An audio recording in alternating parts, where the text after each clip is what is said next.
प्रिय विद्यार्थियों नमस्कार, स्वागत है आप सबका हमारी इस ऑनलाइन क्लास के अंदर।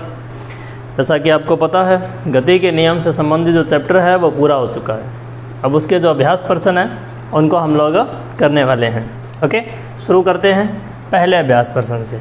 लेकिन इन प्रश्नों के अंदर आपको एक बात का ध्यान रखना है, वो है कि कहीं हमें कैलकुलेशन करनी होगी यदि तुम गुरुत्वीय त्वरण की वैल्यू जो है वो 10 लेंगे। ओके, क्योंकि हमें ये दिया गया है कि आप कैलकुलेशन को सरल करने के लिए जी की वैल्यू 10 ले सकते हैं। शुरू करते हैं पहले क्वेश्चन से। पहले क्वेश्चन में हमसे पूछा गया है कि निम्नलिखित पर कार्यरत नेट बल का परिमाण व दिशा लिखिए। मतलब हमसे पूछा गया है नेट बल का परिमाण, ठीक है, जो परिणामी बल है उसका परिमाण और उसकी डायरेक्शन बताने हैं आपने, दिशा क्या होगी।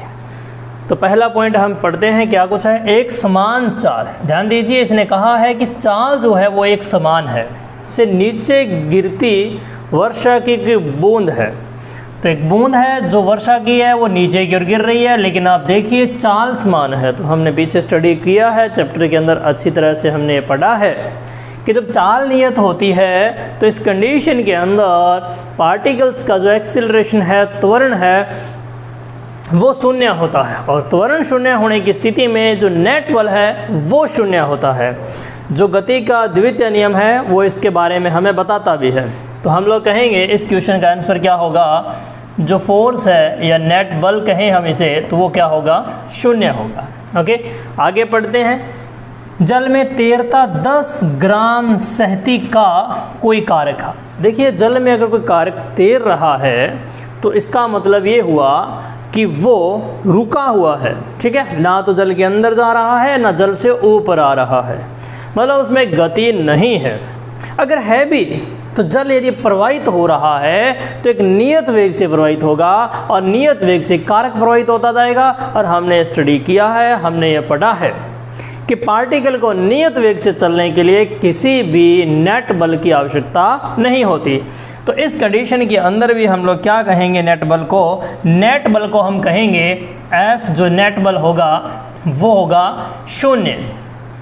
ओके, इसके बाद में हम लोग चर्चा करेंगे तीसरे पॉइंट की, कुशलता से आकाश में स्थिर रोकी गई कोई पतंग।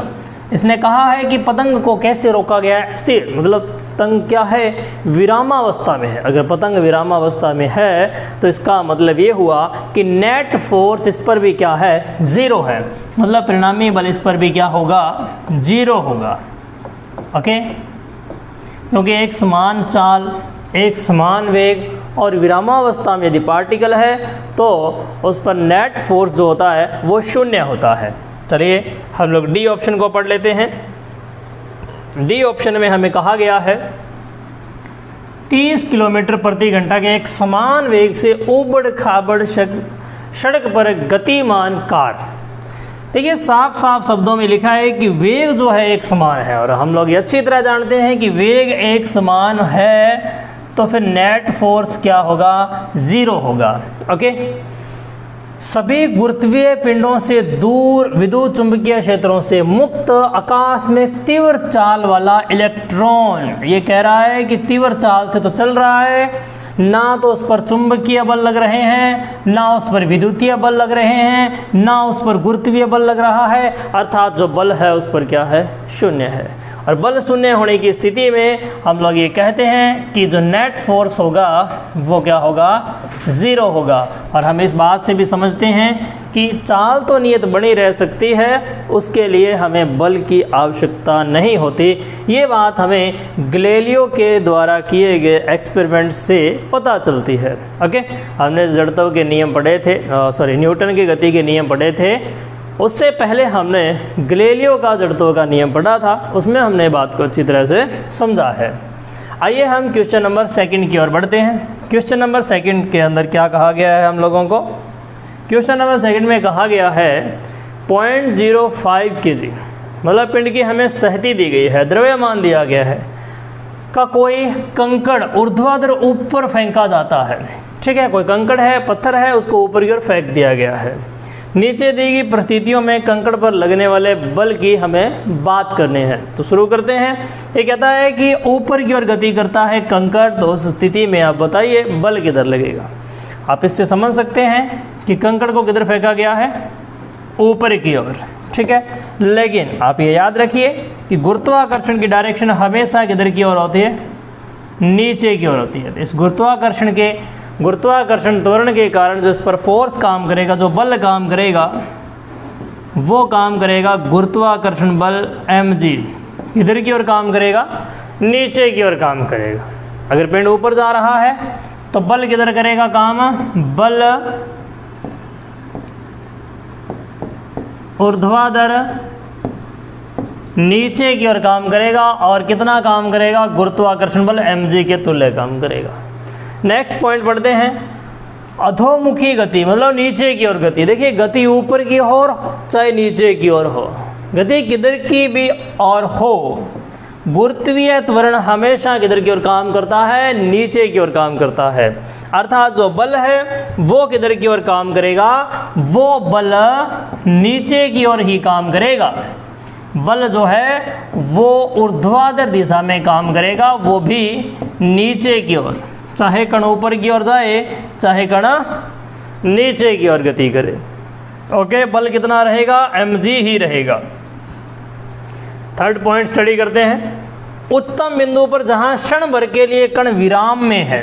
ये आपको कंफ्यूज करने का प्रयास कर रहा है कण को विराम में बोल करके, लेकिन कण विराम में हो, गतिमान हो, कैसी भी स्थिति में हो, गुरुत्वीय त्वरण नीचे की ओर हमेशा कार्यरत रहता है और इसके कारण इस पर बल जो है वो mg काम करता रहेगा। तो इस कंडीशन में भी बल क्या काम करेगा, mg बल काम करेगा। ओके, आगे बढ़ते हैं। यदि कंकड़ को क्षैतिज के साथ 45 डिग्री कोण बनाते हुए फेंक दिया जाए तो आप अपने उत्तर में कोई परिवर्तन करेंगे क्या? देखिए, पार्टिकल्स को उसने कहा है कि इस प्रकार से फेंक दिया गया है। कितना कोण बनाते हुए, 45 डिग्री कोण बनाते हुए। तो आप इसको अनुभव करेंगे, आप इसे देखेंगे कि आप पार्टिकल को चाहे कैसे भी फेंकिए, इस पर जो बल काम करेगा वो ऊर्ध्वाधर दिशा में कार्यरत गुरुत्वाकर्षण के ही कारण कार्य करेगा। अर्थात इस पिंड पर जो बल है वो नीचे की ओर ही काम करेगा। वो कितना, mg, कितना कार्य करेगा, mg बल कार्य करेगा। ओके, तो हम अपने उत्तर में कोई परिवर्तन नहीं करने वाले, हम लोग बल mg ही कहेंगे। ओके, चलिए आगे वाले क्वेश्चन की ओर बढ़ते हैं। थर्ड क्वेश्चन, ये क्वेश्चन भी हमने लिखा नहीं है, क्वेश्चन कट गया ऊपर। तो देखिए यहाँ भी हमें बल के बारे में ही बताना है, ठीक है। तो यहाँ क्वेश्चन हमें दिया गया है, पत्थर को स्थिर रेलगाड़ी की खिड़की से गिराने के तुरंत पश्चात बल किधर काम करेगा। भी रेलगाड़ी रुकी हुई है, पत्थर को नीचे गिरा दिया तो पत्थर नीचे गिर गया। कौन सा बल ले गया उसे नीचे, गुरुत्वाकर्षण बल ले गया। तो कौन सा बल काम करेगा यहाँ, गुरुत्वाकर्षण बल काम करेगा। वो भी किधर की ओर, नीचे की ओर काम करेगा। ओके, पत्थर को 36 किलोमीटर पर आवर्स के एक समान वेग से गतिशील किसी रेलगाड़ी की खिड़की से गिराने के तुरंत पश्चात, एक मिनट रुकिएगा, इसका मैं क्वेश्चन लिख लेता हूं पहले। हाँ, तो अब देखते हैं हम लोग इस क्वेश्चन को। क्वेश्चन मैंने लिखा है कि हमें दिया गया था 0.1 kg सहती का कोई पिंड है। ओके, क्वेश्चन नंबर 3 है यह। तो कितनी सहती का पिंड है, कितना द्रव्यमान है, 0.1 kg। और इस पर आपको परिणामी बल की दिशा और परिमाण की बात करनी है। तो अभी मैंने बताया था इस पर कौन सा बल काम करेगा, गुरुत्वाकर्षण बल काम करेगा, वो भी नीचे की ओर। लेकिन हम लोगों से वैल्यू पूछी गई है, परिमाण पूछा गया। क्या परिमाण होगा, देखिए हमें द्रव्यमान पिंड का दिया गया 0.1 kg। जैसा कि आप जानते हैं बल का परिमाण होता है mg। तो हमें m दिया गया 0.1 और g का मान हमें कहा गया 10 लीजिए, तो 1 न्यूटन उत्तर आ गया। और किधर की ओर काम करेगा यह बल, नीचे की ओर काम करेगा। अब बी पॉइंट को पढ़ लेते हैं। बी पॉइंट में क्या कहा गया हमें कि पत्थर को 36 किलोमीटर पर घंटा के एक समान वेग से गतिशील रेलगाड़ी की खिड़की से नीचे गिराने के तुरंत पश्चात बल की डायरेक्शन। और बल का मान पूछा गया है। देखिए रेलगाड़ी गतिमान है, तो जब पत्थर को गिरा दिया गया है तो रेलगाड़ी का उस पर कोई इफेक्ट नहीं रह गया है। मतलब रेलगाड़ी के कारण पहली बात तो कोई बल था नहीं, और है भी तो भी उसका इफेक्ट नहीं रहेगा। पहली बात तो रेलगाड़ी एक समान वेग से चल रही है, इसलिए रेलगाड़ी के कारण कोई बल उस पर काम करता ही नहीं है। ठीक है, तो इस पत्थर पर, इस पिंड पर केवल कौन सा बल काम करने वाला है? गुरुत्वीय बल। वो होगा 1 न्यूटन, वो भी नीचे की ओर। तीसरा प्रश्न पढ़ते हैं। पत्थर को 1 मीटर पर सेकंड स्क्वायर के त्वरण से गतिशील रेलगाड़ी, देखिए यहाँ पर रेलगाड़ी क्या कर रही है? त्वरित गति कर रही है, त्वरण है रेलगाड़ी का। खिड़की से गिरा दिया गया। अब आपने यदि पत्थर को गिरा ही दिया है नीचे, तो रेलगाड़ी से उसका कनेक्शन टूट गया है, तो रेलगाड़ी के अंदर तो उस पर बल काम कर रहा था, लेकिन बाहर निकलने के बाद रेलगाड़ी के त्वरण के कारण कोई बल नहीं रह गया, तो केवल कौन सा बल रह गया? गुरुत्वीय बल रह गया। केवल कौन सा बल काम करेगा? गुरुत्वीय बल काम करेगा। तो इसमें भी वही सेम उत्तर होगा। किस पर? जो नेट बल है 1 न्यूटन होगा, वो भी नीचे की ओर। चलिए चौथे ऑप्शन को पढ़ लेते हैं। पत्थर 1 मीटर पर सेकंड स्क्वायर के त्वरण से गतिशील किसी रेलगाड़ी के फर्श पर पड़ा है। यहाँ स्थिति भिन्न है, गिराया नहीं गया है, फर्श के ऊपर पड़ा है। वह रेलगाड़ी के सापेक्ष विराम में है। रेलगाड़ी के सापेक्ष क्या है? पत्थर विराम में है। तो रेलगाड़ी जो है इस प्रकार से आगे की तरफ त्वरित गति कर रही है, और इसके अंदर क्या पड़ा है? पिंड पड़ा है। ठीक है, ये आगे की ओर क्या जा रही है? त्वरित गति कर रही है 1 मीटर पर सेकंड स्क्वायर के त्वरण के साथ। तो इस त्वरण के कारण ये जो गुटका पड़ा है, ये पत्थर पड़ा है, यह भी तो आगे की ओर जा रहा है ना, क्योंकि फर्श पर विराम में है, तो फर्श जा रहा है, वैसे ही गुटका भी जा रहा है आगे। तो यह कितने बल से आगे की ओर रेलगाड़ी के द्वारा खींचा जा रहा है, मतलब इस पर बल कितना काम करेगा? तो इस पर एक बल काम करेगा F बराबर m, 0.1 है, और त्वरण 1 है, तो 0.1 न्यूटन बल काम करेगा। तो यहाँ गुरुत्वीय त्वरण का क्या हुआ भाई? गुरुत्वीय बल का क्या हुआ? देखिए इस पिंड पर गुरुत्वीय बल भी काम कर रहा है, लेकिन यह इस प्रतिक्रिया बल के द्वारा जो ट्रेन के फर्श द्वारा इस पिंड पर हुई है, द्वारा निरस्त कर दिया जाएगा। इसलिए इन दोनों बलों का परिणामी तो क्या हो जाएगा? 0 हो जाएगा। और इस बल के प्रभाव में यह पिंड रेलगाड़ी के साथ आगे की ओर ट्रेवल कर रहा है, गति कर रहा है। तो डायरेक्शन क्या हो गई? रेलगाड़ी की गति की दिशा में यह बल इस पर कार्यरत होगा। ओके, उम्मीद है थर्ड क्वेश्चन भी आपको समझ आ गया होगा। फोर्थ क्वेश्चन पढ़ते हैं, क्या कुछ दिया हुआ है हमें फोर्थ क्वेश्चन के अंदर। L लंबाई की एक डोरी का एक सिरा, मतलब हमारे पास एक डोरी है, ठीक है, उसकी लंबाई कितनी कही गई है? L। M द्रव्यमान सहित के कण से तथा दूसरा सिरा चिकनी क्षैतिज के मेज पर लगी खूंटी से बंधा है। कुछ ऐसी कंडीशन है। यहाँ एक आपको कह रहा है कि मेज है, और मेज के ऊपर क्या कह रहा है हमें कि एक खूंटी लगी हुई है, और इस खूंटी के साथ एक L लंबाई की डोरी का सिरा बंधा हुआ है, और इसके सिरे से क्या है? M द्रव्यमान का पिंड बंधा हुआ है। यहाँ खूंटी है, यहाँ से इस डोरी का सिरा बंधा हुआ है। ओके, अब क्या कहता है आगे पढ़ते हैं। कण V चाल से वर्तीय पथ पर गतिमान है। ये लीजिए भाई, किस चाल के साथ गतिमान है पार्टिकल? V चाल के साथ।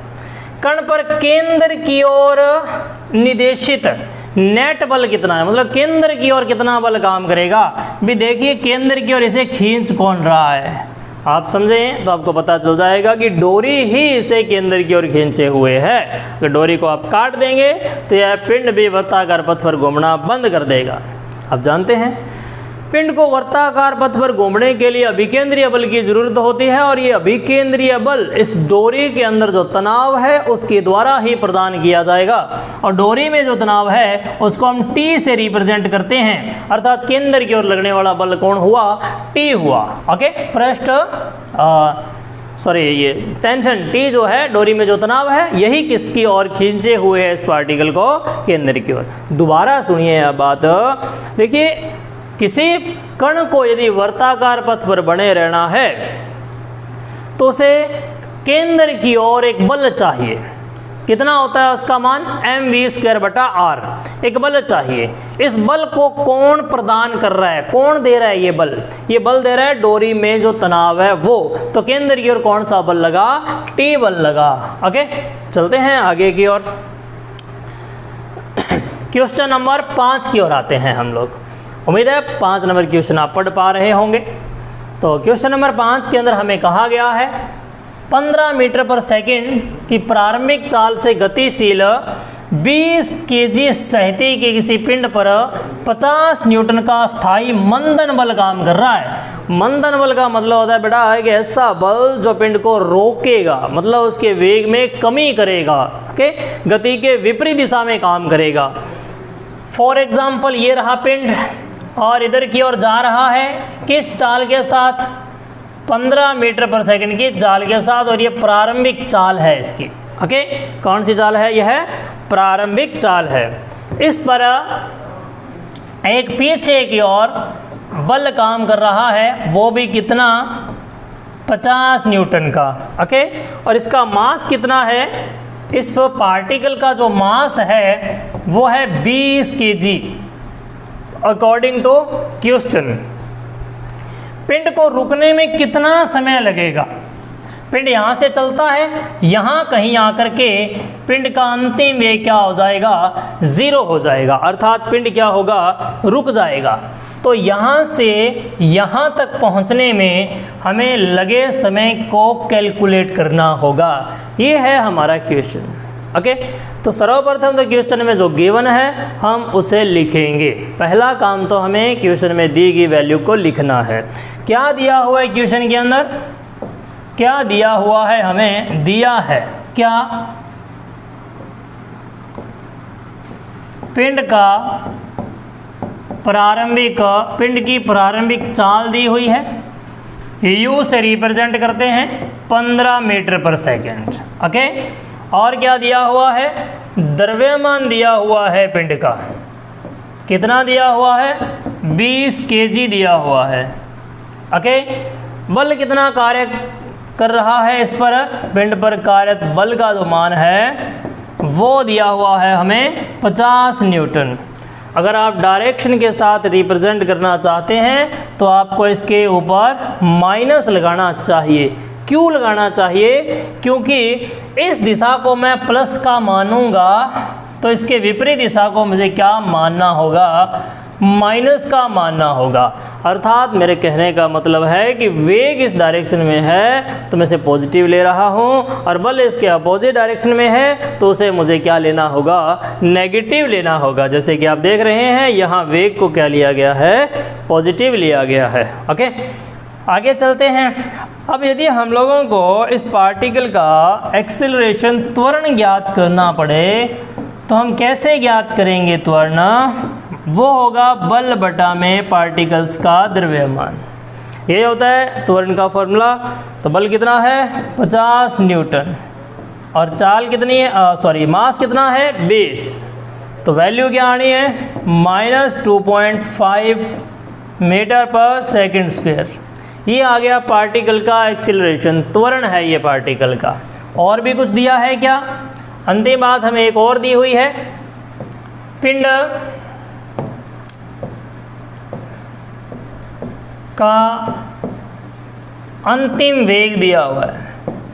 ये पिंड अगर रुक गया तो अंतिम वेग क्या हुआ? 0 हुआ ना। इन आंकड़ों का यूज़ करके हम लोग समय को ज्ञात करेंगे। देखिए गति के मुख्य 3 समीकरण हैं। आप देखिए कि उस समीकरण के अंदर इनमें से कौन आता है? u आ जाए उसमें, और a आ जाए, और v आ जाए, और t आ जाए। ऐसा समीकरण कौन सा है? गति का प्रथम समीकरण मुझे नज़र आ रहा है। गति के प्रथम समीकरण से, गति के प्रथम समीकरण से हम लिखेंगे v बराबर u प्लस at। तो तो v हमें दिया हुआ है कितना बेटा 0, u कितना दिया हुआ है 15, प्लस a कितना हमने लिखा है 2.5, ये हमने ज्ञात किया है, और टाइम तो हमें ज्ञात ही करना है खुद को ही। तो ये हो जाएगा t बराबर -15 बटा में 2.5, तो ये माइनस माइनस कैंसिल हो जाएगा, और ये बना 150 बटा में 25, ये तो पूरा भाग चला जाएगा ना। कितने पे जाएगा ये 25 चौका 100, 25 बन जाए 125, 25 छिका 150, 6 सेकेंड। तो ये कार्य कितने सेकंड में हो जाएगा, कार को रोकने का, पिंड को रोकने का, ये हो जाएगा 6 सेकंड में कंप्लीट। ओके गति के समीकरणों पर आधारित क्वेश्चन था। इस चैप्टर का सिर्फ इतना ही यूज था इसके अंदर कि आप लोग एक्सीलरेशन ज्ञात कर पाएँ, बाकी सब काम गति के समीकरण का ही था। उम्मीद है आपको समझ आ गया होगा। फिर भी कोई समस्या रहती है तो आप मेरे से पूछ सकते हैं। अब हम लोग क्वेश्चन नंबर 6 की ओर बढ़ते हैं, जिसमें हमें दिया गया है कि पिंड की सहती 3 kg है। हमें गिवन क्या है हम लोग लिखते चलेंगे पहले की तरह ही। दिया क्या क्या है, हमें द्रव्यमान दिया गया है 3.0 kg सहती। ओके, आरोपित बल 25 सेकंड में उसकी चाल को 2 से 3.5 कर देता है। मतलब बल कितने समय तक लगाया गया है, समय हमें दिया गया है 25 सेकंड, जितने समय तक बल अप्लाई किया गया। ओके, चाल 2 से कितनी हो गई है 3.5। तो देखिए प्रारंभिक चाल भी दी है और टी टाइम बाद में चाल भी दी है। तो हम लिख देंगे कि प्रारंभिक चाल क्या है, प्रारंभिक वेग लिखें तो ज़्यादा ठीक रहेगा। प्रारंभिक वेग क्या है, वो है 2 मीटर पर सेकेंड, और टी टाइम बाद में अंतिम वेग कितना हो गया है, वो हो गया 3.5 मीटर पर सेकेंड। ओके, ये तो हमें गिवन है। पिंड की गति की दिशा अपरिवर्तित रहती है, मतलब डायरेक्शन चेंज नहीं होती है।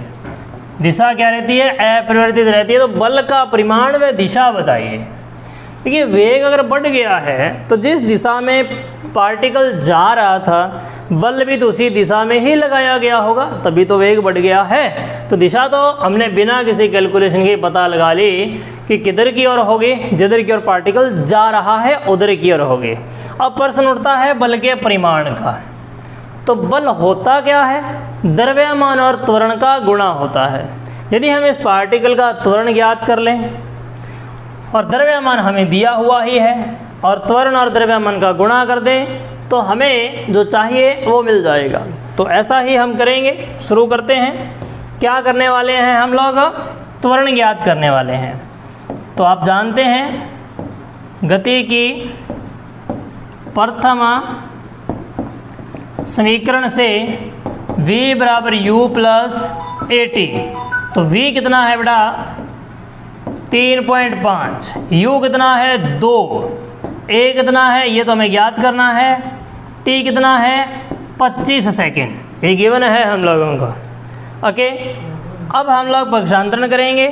तो 25 गुणा में a बराबर 3.5 माइनस 2, तो 25a बराबर हो जाएगा 2 को माइनस कर दें तो ये बचेगा 1.5।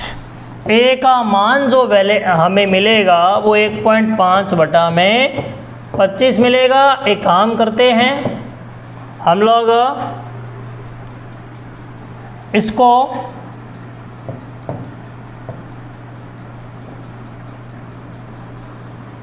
सौ से गुणा कर देते हैं, और बटा में भी क्या करते हैं 100 से गुणा कर देते हैं।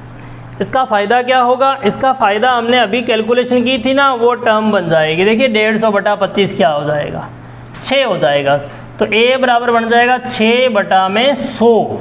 तो a बराबर बन जाएगा 0.06 मीटर पर सेकंड स्क्वायर। चेक कर लेना, संभवतः कैलकुलेशन मैंने ठीक ही की होगी। ठीक है, इसके बाद में हम लोगों को तो बल पूछा गया है, ना कि त्वरण पूछा गया है, तो आपको पता होगा। अतः पिंड पर कार्यरत बल जो है F वो होगा m गुणा में a। m कितना दिया गया है? 3 दिया गया है, तो 3 गुणा में 0.06, तो वैल्यू बन जाएगी 6 3 18, 2 अंक छोड़ के पॉइंट लगाना है तो 0.18, ठीक लगाया ना मैंने, 6 3 18, 2 अंक ठीक है, न्यूटन। ओके, ये होगी वैल्यू, इतने मान का बल लगाना पड़ेगा। और डायरेक्शन आप देखिए, इसका जो आंसर है वो पॉजिटिव में आया है, और आपने वेग भी किस में लिया था? पॉजिटिव में। इसका मतलब बल किस डायरेक्शन में लगेगा? जिस तरफ वेग है उसी दिशा में लगेगा। तो आप लिख सकते हैं पिंड पर बल पिंड की गति की दिशा में ही कार्य करेगा। जिस तरफ गति है उसी दिशा में क्या कार्य करेगा? बल कार्य करेगा। नेक्स्ट क्वेश्चन की ओर बढ़ते हैं। क्वेश्चन नंबर 7, क्या कहा गया है? 5 kg का कोई पिंड है और पिंड पर 2 बल काम कर रहे हैं, एक तो 8 न्यूटन का है और एक 6 न्यूटन का है। कौन कौन से बल हैं? एक तो 8 न्यूटन है और एक 6 न्यूटन है। ध्यान दीजिए, दोनों बल परस्पर लंबवत भी हैं, मतलब दोनों के मध्य का कोण 90 डिग्री है। तो पिंड का त्वरण का परिमाण व दिशा ज्ञात करने हैं। त्वरण की बात पूछी गई है। दिया क्या है बेटा हमें? यहाँ दिया है एक बल 8 न्यूटन का और दूसरा बल 6 न्यूटन का, और जो पिंड है उसका मास दिया हुआ है कितना? 5 kg दिया हुआ है। ओके, ये गिवन है। और त्वरण की डायरेक्शन निकालने हैं। त्वरण निकालने से पहले आपको नेट बल ज्ञात करना पड़ेगा, परिणामी बल ज्ञात करना पड़ेगा। अकॉर्डिंग टू क्वेश्चन हम लोगों ने बलों का प्रदर्शन किया है, F1 F2। ओके, तो इनका जो नेट बल होगा, परिणामी बल होगा, इन दोनों के बीच में से कहीं से होगा। एकदम मध्य में नहीं बोल रहा हूँ, बीच में से कहीं से होगा। कौन? परिणामी बल। ठीक है, आपको पता होगा परिणामी बल का सूत्र क्या होता है?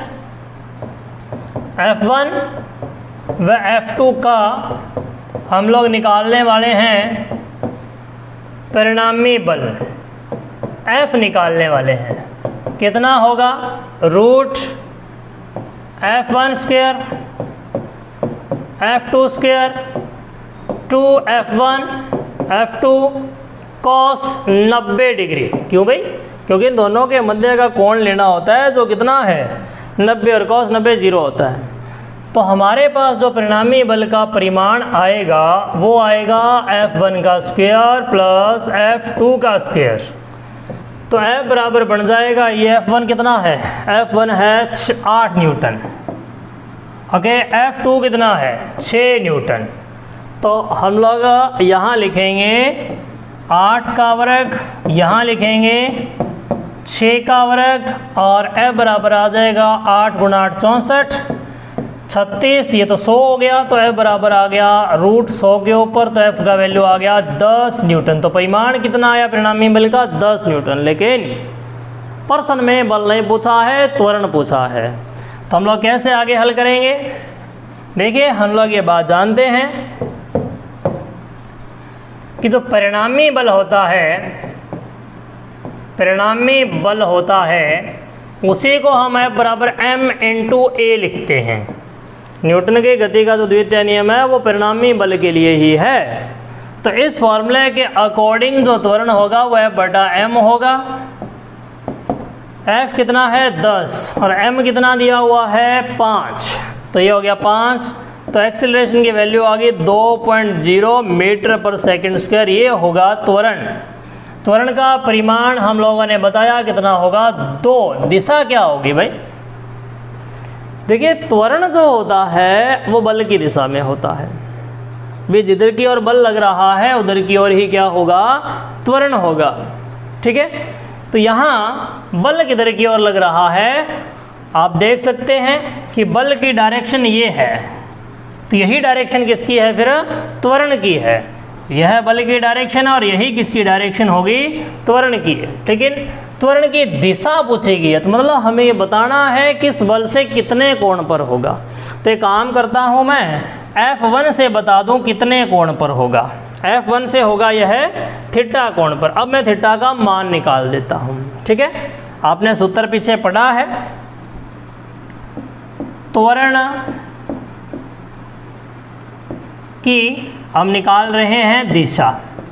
अभी मैंने बोल करके बता दिया है कि त्वरण बल की दिशा में होगा, तो बल ने, परिणामी बल ने F1 से थीटा कोण बना रखा और थीटा की वैल्यू क्या होगी, tan थीटा बराबर होगा 6/8 और थीटा बराबर होगा tan इनवर्स 3/4। ये होगा डायरेक्शन का मान, दिशा। F1 से जो त्वरण है वो कितना कोण बनाएगा, tan इनवर्स 3/4 बनाएगा। ओके, इसके बाद में हम नेक्स्ट क्वेश्चन की ओर चलते हैं। नेक्स्ट क्वेश्चन है 8वां क्वेश्चन। क्या दिया हुआ है, ध्यानपूर्वक पढ़ते हैं। 36 किलोमीटर पर आवर्स की चाल से गतिमान किसी ऑटो रिक्शा का चालक सड़क के बीच एक बच्चे को खड़ा देखकर अपने वाहन को ठीक 4 सेकंड में रोक देता है। पहले जो गिवन है इतना हम लोग लिख देते हैं। हमें क्या दिया हुआ है, यहाँ गिवन क्या है, दिया हुआ क्या है, यहाँ दिया गया है चाल।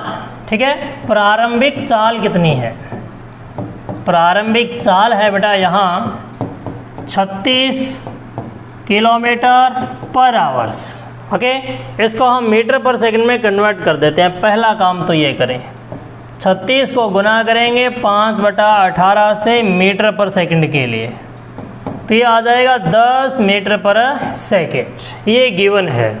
और क्या दिया हुआ है कि बच्चे को खड़ा देखकर ये 4 सेकंड में रोक देता है वाहन को। इसका मतलब समय कितना दिया गया, हमें कितने समय में वाहन रुका है, समय दिया गया बेटा 4 सेकंड दिया गया है। और वाहन रोक देता है, इसका मतलब अंतिम वेग क्या हो गया, 0 हो गया। ठीक है, अंतिम वेग क्या हो गया वाहन का, मतलब बाद में वेग क्या हो गया है, 0, क्योंकि रुक गया है तो वेग 0 हो गया। भी सीधी बात है। यदि ऑटो रिक्शा बच्चे के ठीक निकट जाके रुकता है तो वाहन पर लगा औसत मंदन बल पूछा गया है। औसत मंदन बल क्या होगा, और मंदन बल निकालने के लिए वो कहता है आप इन आंकड़ों का यूज कर सकते हैं कि ऑटो रिक्शा का जो द्रव्यमान है वो 400 kg है और चालक का जो द्रव्यमान है सहती है वो 65 kg है। ठीक है, देखो वैसे तो 65 kg सहती किसी भी व्यक्ति की नहीं हो सकती, लेकिन क्वेश्चन ने दी है तो मान लेते हैं, वैसी सीधी बात है। 65 kg सहती होने का मतलब जानते हो, लगभग 6.5 क्विंटल का व्यक्ति। कैसे संभव है, संभव ही नहीं है, लेकिन अकॉर्डिंग टू क्वेश्चन दिए तो हम मानेंगे। ठीक है, अब हम लोग बल निकालने के लिए मंदन ज्ञात करना होगा, मतलब त्वरण ज्ञात करना होगा। तो त्वरण ज्ञात करते हैं दिए गए आंकड़ों की मदद से। आप देखेंगे प्रारंभिक चाल, अंतिम चाल और समय और त्वरण, ये 4 जो चर हैं वो जिस समीकरण में आएंगे उसका हम यूज़ करेंगे। और आप जानते होंगे ये चारों चर आते हैं गति के प्रथम समीकरण में।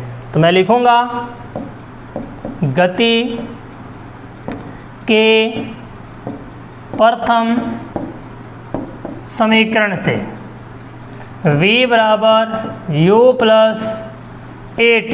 v कितना हो गया 0, u कितना था 10, a तो हमें ज्ञात करना है, t कितने सेकंड है 4, तो त्वरण का वैल्यू आ जाएगा -10/4, अर्थात ये हो गया -5 ये और कट गया ना, -2.5 मीटर पर सेकेंड स्क्वायर। इस मंदन के साथ गाड़ी को रोका जाएगा, ऑटो रिक्शा को क्या किया जाएगा, रोका जाएगा।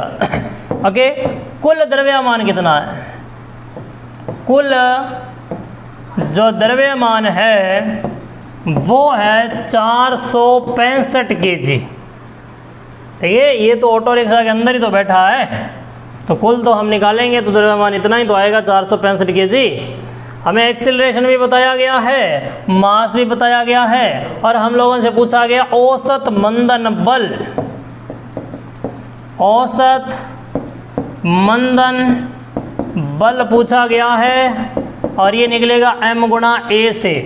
m कितना है 465, a कितना है 2.5 माइनस का, इनको आप मल्टीप्लाई कर लीजिएगा और न्यूटन में वैल्यू आ जाएगी, अर्थात इतना औसत मंदन उत्पन्न होगा इस ऑटो रिक्शा में। ठीक है, उम्मीद है आपको समझ आ गया होगा। छोटा सा काम दिया है मैंने आपको, कर लीजिएगा, छोड़िएगा मत इसे।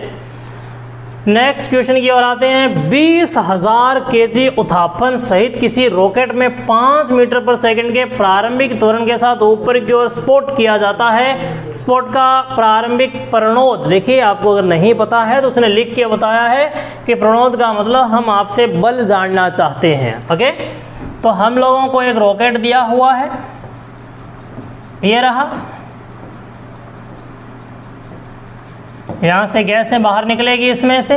ओके, ये रॉकेट हो गया। इसका जो मास दिया गया बेटा वो हमें दिया गया है 20,000 kg। ओके, और ये रॉकेट जो है किस एक्सीलरेशन के साथ ऊपर की ओर बढ़ रहा है, इसका जो एक्सीलरेशन है ऊपर की ओर जाने का ए, वो है 5 मीटर पर सेकंड स्क्वायर।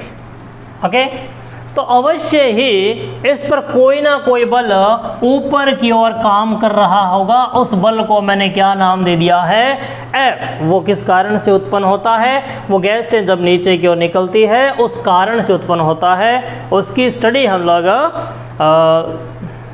शायद आगे वाले चैप्टर में है, वहाँ करेंगे। ठीक है, इस पर एक नीचे की ओर भी बल काम कर रहा है, वो है गुरुत्वीय बल mg। तो कितने बल काम कर रहे हैं इस पर, 2 बल, एक F ऊपर की ओर, mg नीचे की ओर बल काम कर रहा है। आपको अच्छी तरह से क्लियर तरीके से न्यूटन के गति का द्वितीय नियम पता होना चाहिए।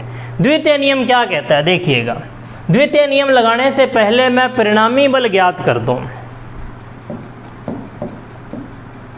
रॉकेट पर कार्यरत परिणामी या फिर यूँ कहें नेट बल कितना होगा। परिणामी बल जो होगा या नेट बल जो होगा वो होगा F माइनस mg। माइनस क्यों लगाया भी, F ऊपर की ओर और ऊपर की ओर की डायरेक्शन को यदि आप पॉजिटिव मानते हैं तो नीचे की ओर की डायरेक्शन को आप क्या मानेंगे, नेगेटिव मानेंगे। ओके, तो इसको हमने नेगेटिव ले लिया, सदिश योग किया है। ओके, अब हम लोगों को समझना होगा न्यूटन के गति के द्वितीय नियम को। न्यूटन के गति के द्वितीय नियम से हम लोग हल करेंगे। नेट बल की जो वैल्यू होती है वो पिंड के द्रव्यमान और पिंड के त्वरण के गुणा के बराबर होती है। उम्मीद है आपको यह रिजल्ट पता है। ये है हमारी समीकरण नंबर 2 और ये है समीकरण नंबर 1। और आप देखेंगे यह भी नेट बल को व्यक्त करती है और यह समीकरण भी नेट बल को व्यक्त करती है, तो दोनों को हम लोग लिखेंगे बराबर। अतः समीकरण 1 व 2 से m a F minus mg, तो F बराबर बनेगा ma प्लस mg।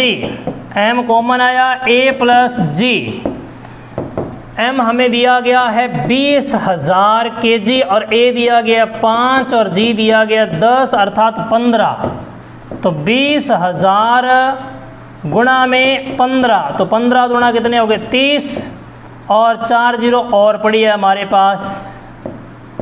ठीक है, न्यूटन का बल काम करेगा भाई इस रॉकेट पर ऊपर की ओर, इतने बड़े मान का बल काम करेगा तब जाकर के ये रॉकेट 5 मीटर पर सेकंड के त्वरण से ऊपर की ओर स्पॉट करेगा, गति करेगा, चलना प्रारंभ करेगा।